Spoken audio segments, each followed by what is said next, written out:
Hey there everybody, it's Mark Crilly. I'm back with another how to draw video. Today we're going to be doing a pose video. I haven't done one of these for quite some time, in which I show you how to draw a particular pose. The one I've chosen is a popular one in the anime world, where a character is lying on the floor, they're facing toward the floor, maybe with their legs sort of crossed at the ankles up in the air, and they're reading a book or listening to music or something like that. People like to know the size that I'm working at, so I've put this square in place to show you. It is 4 inches on all sides. That works out to almost exactly 10 centimeters, and I've put a sort of crosshair line down the middle to help you with line placement. Let's not waste any time. Let's go ahead and get into drawing the basic shape of the head. So you see the face fits entirely within this top quadrant here. Oh, it sounds like sci-fi. This is the headular quadrant here in the upper right-hand corner. And you can see that the head is tilted a little bit to the right, very much around, almost like a circle at the top. It straightens out at the sides and then comes to a little bit of a point for the chin, which touches right upon that horizontal line right there. I will draw just basic guidelines for the eyes later on, but I think for now it's best to move on to drawing the rest of the pose. I'm going to draw a line that heads down to show the shoulder, and then I'm going to immediately move into drawing the arm that she's sort of resting on the elbow of, and then we'll come back to give you some guidelines on that. So here you see the line of the shoulder coming right across here. Take a note of where it begins here on the side of the head, because she's leaning forward. There's a little bit of foreshortening going on here. And then I'm drawing the arm that's closest to us. You can see that it comes right along this central vertical line, and wider in the upper arm naturally enough, and as it curves at the elbow, just above the bottom of the box, we see the forearm quite a bit narrower from side to side as you come to the wrist right about here. Let's go ahead and draw the other hand, which is she's sort of resting her head on her hand, sort of propping it up with her elbow. All right, so here you see the forearm, which is really the most visible part of this arm in the position that we're looking at it from. Note that it reaches, the elbow reaches almost over to this side of the box here, and we see just a little bit of the upper arm as it moves back to connect to her shoulder. Let's go ahead and draw both of the hands, and then maybe also draw the upper body as it heads down towards the waist. So the hands are greatly simplified. We'll be modifying a lot of this later on. This one looking really just sort of like a half moon kind of a shape. And this one, this will be the hand that's holding down the book that she's reading, and you can see it crosses in front of the elbow over there. So I'll just go ahead and erase that. Goodbye, elbow. Be gone with you. And over here we see greatly foreshortened the upper body as it heads back to the line of the waist. And now that means it's time to move on to drawing the legs. Let's draw, I guess I'll draw the first one, the sort of thigh that's closest to us as it bends up, as I said, so that the feet kind of hook together or cross one another at the ankles. So here's the line of the leg continuing from the line of the upper body over. Notice that the knee comes just past that vertical line of the left edge of the square, and then having the lower leg tilting up towards the foot. Now this foot may look quite small to you, in addition to being a little more than a oval, but it's kind of going to be a forced perspective pose that I'm trying to do here, where the head appears to be closer to us than the legs. And speaking of the legs, we have to draw just the other upper leg here with the foot, and we'll be almost done with the basic guidelines. So there you see the other foot pointing off in a slightly different angle. I guess it's almost like a V-shaped angle that the two feet form there. Again, greatly simplified. We'll be refining all of this later, hopefully all in real time. I got one last little bit of guidelines to do, and that is to draw the eyes. I'm going to refocus the camera so that you can see my placement of the basic guidelines there. So you can see the placement of the eyes. Very important to maintain this angle as the head is sort of tilted a little bit to one side. Also notice that the tops of each of the eyes, between the top of the head and the chin, probably around the halfway point, maybe a little bit below. But let's go ahead and knock it off with the time lapse. Goodbye, old man time lapse. Oh, you got rid of me so soon. And I am going to begin doing real-time drawing now of the face. Now, this video is not going to be mainly about the face, but I didn't want to skip it, or else people would be like, you didn't show us how to draw the face, you idiot. So I'm going to quickly do some indications of the upper eyelashes of this character who is, sort of maybe glancing up at us, the viewers, while she's reading this book. I'm going to put an indication of highlight, as so often I do, and maybe give her just a little tiny pupil in each eye. As so often I do, this eye is compressed from side to side. It's all part of showing that she's in a 3/4 point of view. I'm going to go ahead and draw the eyebrows here. And since the head is turned a little in space, the eyebrows end up shifting over to the right. One of the many tricky aspects of drawing a 3/4 point of view. But happily, with the sort of manga-style face that I'm drawing, the other two attributes, the nose and the mouth, are really quite simplistic. I'm just doing a little bit of a angled, a little more than a dot, really, for the nose. Note that it's much closer to this eye than to that one. And I'll just give her, hopefully, a cute little smile here. Again, sort of shifted a little bit over because of the head is turned in space. And I suppose I can get on now to drawing the hair. Now, very often the hair of a manga-style character, especially a female character, is much larger proportionally to the head than certainly would be the case in real life, unless it's kind of a bouffant hairdo or something like that. So I'm drawing this line, the contour line of the hair, at quite some remove from the shape of the scalp itself, and going to bring the hair across. Now, I don't want you to feel like you should be drawing this exact same character. Far from it. My intent with a pose video like this is that you can take this pose and draw your own character. Just use the pose. So I hope you will consider doing that, but if you do want to follow along and draw the same kind of hairstyle that I'm doing, I suppose I can give you some tips about that. You can see one strand of hair coming here past the ear. Speaking of the ear, I haven't really drawn the ear. That's because she's got long hair, and I don't think you're going to see very much of the ear, but I'm drawing a strand of her long flowing hair that kind of reaches down to the shoulder and then goes up and above, just as a way to sort of add a little interesting detail to the hair. A lot of this will get refined later on, but as for the ear, what little of it we can see, it's going to be tucked back here between these two strands of hair. I'm going to go ahead and erase the top of the scalp. Infuriating everyone. Why did you make us draw the entire head if we don't even see part of it? And I don't have a good answer for that question. But maybe someone else can leap to my defense. But I'm going to go ahead and, in a fairly rushed way, finish off drawing this character's hair. As I said, I don't feel like you should necessarily have to draw the exact same character that I'm drawing here. I'm really more interested in getting on to drawing the clothing and other aspects, like the hands and so forth. And let's get one stray strand, as so often I like to do, just to add a little liveliness to the hair, and maybe that gets me to where I need to be there. It's time to draw the neck, and very often in a variety of poses I find that the line of the neck lines up with the point of the chin, or comes somewhere near to it. It's a useful sort of checkpoint, as you're trying to say, where is the neck, where should it be? All right, well, I do apologize, folks. Periodically, I make this mistake of forgetting how tightly zoomed in the camera is, and then I do a lot of instruction that is not even visible to the viewer. So I've had to go back and erase a fair amount, to say nothing of the really wonky editing that is bound to occur as I redo this section in such a way that you can actually see it. So let's go ahead and get back to it. I'm going to draw the collar of her sweater, and as I do this, I'm keeping in mind that I want to leave space for a sort of button-down shirt that she's wearing underneath.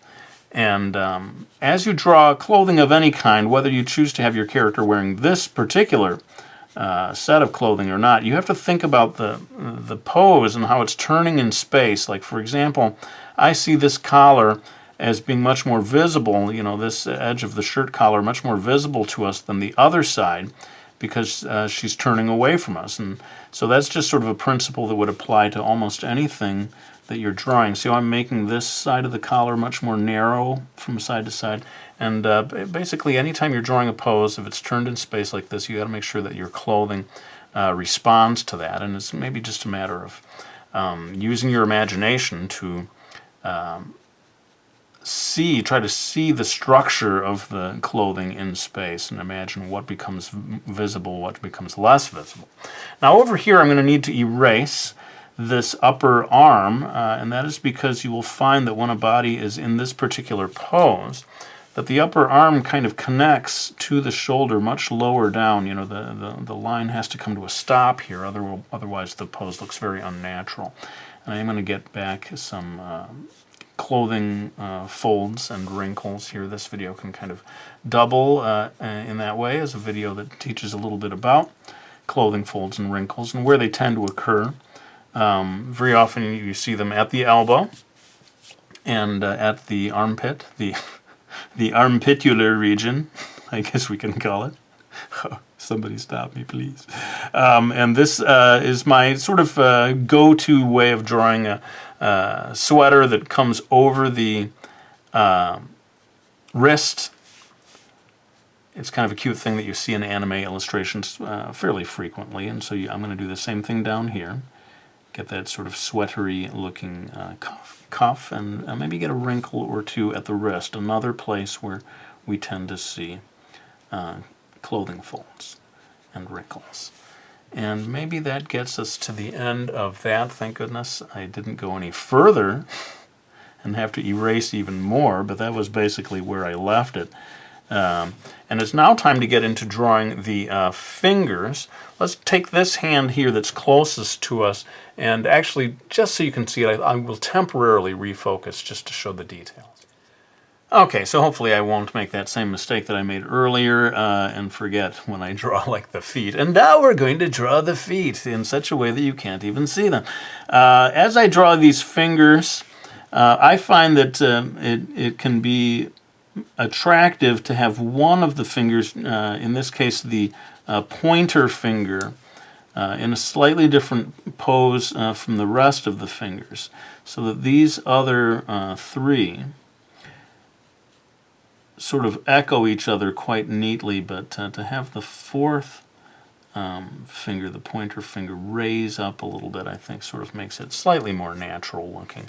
And I don't know if you would see her thumb, maybe just a little tip of it over there.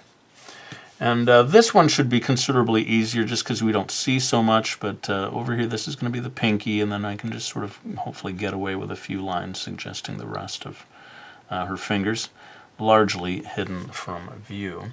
Let's come down over here and do the lower edge of the sweater. Throw in all those little lines. To me that just makes it read more as a sweater. And get in some wrinkles at the waist, definitely a place where we tend to see clothing folds emerge. And I've decided to have her wearing a kind of pleated scurf. Scurf? What is a scurf? It's a mix between a skirt and a scarf. No, she's wearing a pleated skirt. Oh, Crilly, what is with you? Get some more coffee before you start shooting these videos. And to me, to make that more visually interesting, I'm going to have some folds of the pleated skirt, or scurf, if you want to call it that, coming over here to the side just to make it sort of flowing down off of her leg and make it a little more natural looking.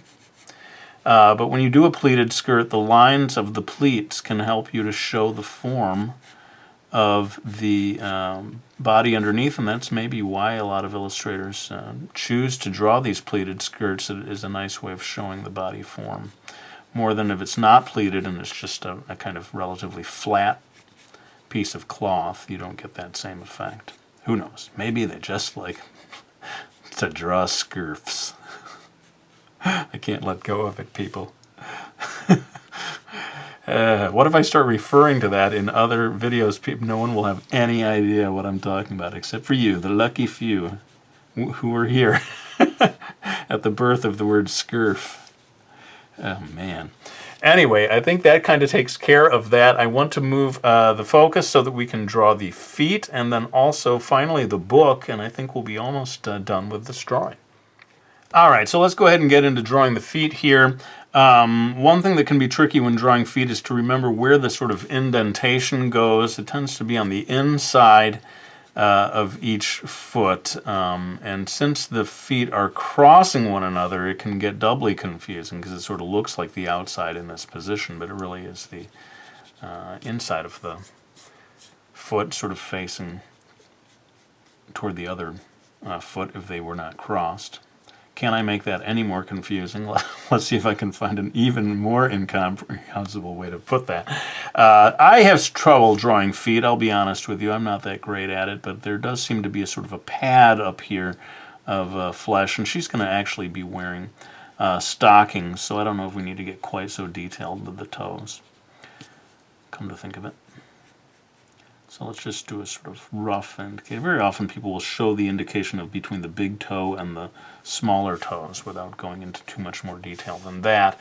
And I got to do the same thing over here. Again, the foot is a little confusing because they're crossed, but you would get that sort of indentation of the shape of the foot over here, what would normally be the inside edge of the foot, and then I'm going to go ahead and do the same thing I did here, just sort of show the tip of the big toe.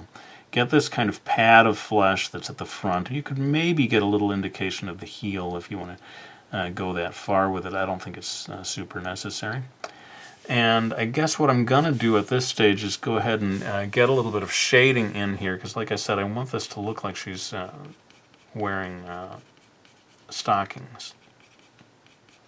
Or leg warmers, what are those called? Anybody know the right word for anything? I certainly don't. But I'm just using a series of diagonal lines to just add some shade here. Now what I want to do with this, and I haven't done it for a while, oops, I better erase this guideline first, is scan this into my computer, add a little bit of tone, and then I can come back and use some of my beloved whitewash to finish off this illustration. And I've done it on a few other videos. It's sort of a nice final effect that we can do to sort of make a more pleasing finished illustration. That doesn't even involve inking or pulling out my trusty black Prismacolor, believe it or not. I can kind of get away with just the rough pencil work if I use this technique I'm talking about. And now it's time to move over to drawing the book and maybe a little bit of her hair, and we will be ready to finish off this illustration. Okay, so, you know, drawing a book is not really a part of the pose, so I don't want to spend too much time on this, but I just wanted to show you, if you have your character reading a book or flipping through a magazine,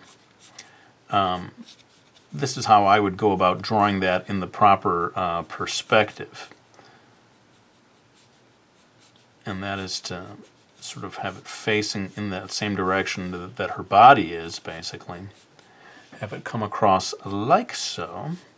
And again, you can't see so much of the book from this point of view. It's kind of tilting away from us, which means I don't have to draw it. Awesome. And then I thought to make the drawing a little more interesting, we would get some of her long flowing hair coming across, maybe behind her like so. And I thought even over here she'll start to look a little bit like Rapunzel almost, maybe, because her hair is so long. And I thought I would have one of the strands sort of looping around in this direction and the other loops around in the opposite direction. And to make it look even a little more naturalistic, let's get one more sort of loose strand that comes down on its own. Like so, and that is going to maybe be the end of the main drawing part of this video. You can see me beginning to erase some of the guidelines. That's definitely something I want to do all the way around before I scan this into my computer. I'm going to add just a little bit of tone, but mainly the pose that I've shown you will remain the main feature of the illustration, but I'm going to be able to add little whitewash highlights that I think will make this much more finished looking, let's say, by the time we wind the video down. So bear with me a moment. I'm going to scan this into the computer, add a little bit of tone to it, and I'll be right back. Alright, so I scanned it into the computer, printed it out. You can see I added a little bit of purplish tone to it. I hope that's coming through on the video. And now I've got my beloved white gouache, and I'm going to add some highlights just to finish things off here. I thought I would get just a little bit of a shimmer going across her hair.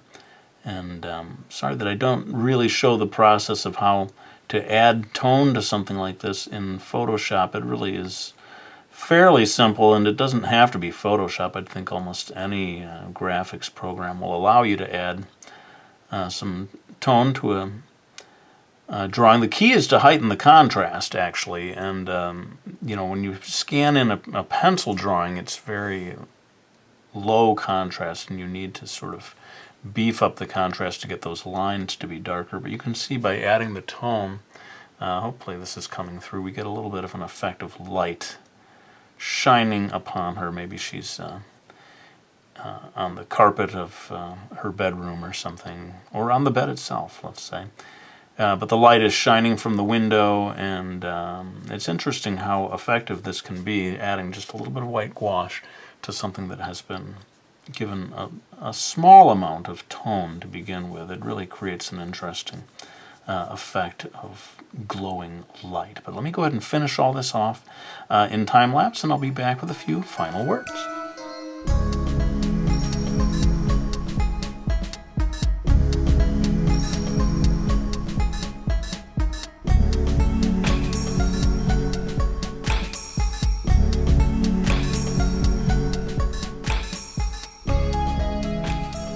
Alright, well, there's our finished illustration. I hope you like that final effect. Of course, we can't be done until we add blushes. And I grabbed a little purplish, pinkish colored pencil just to make sure that it would match the rest of the illustration. And that, I think you will agree, is the perfect finishing touch. Hang on, I'm going to go ahead and grab my books so that I can thank anyone who has supported me by getting them, like Brody's Ghost, my graphic novel series, The Drawing Lesson, a graphic novel that teaches you how to draw, Mastering Manga, of course, can't forget that one, and my very latest book, Manga Art. I really cannot say thank you enough to everyone who has supported me by getting those books, but let me go ahead and lay down my good old trusty blushy pencil. I want to thank you all for watching this video. I really hope you enjoyed it, and I'll be back with another one real soon.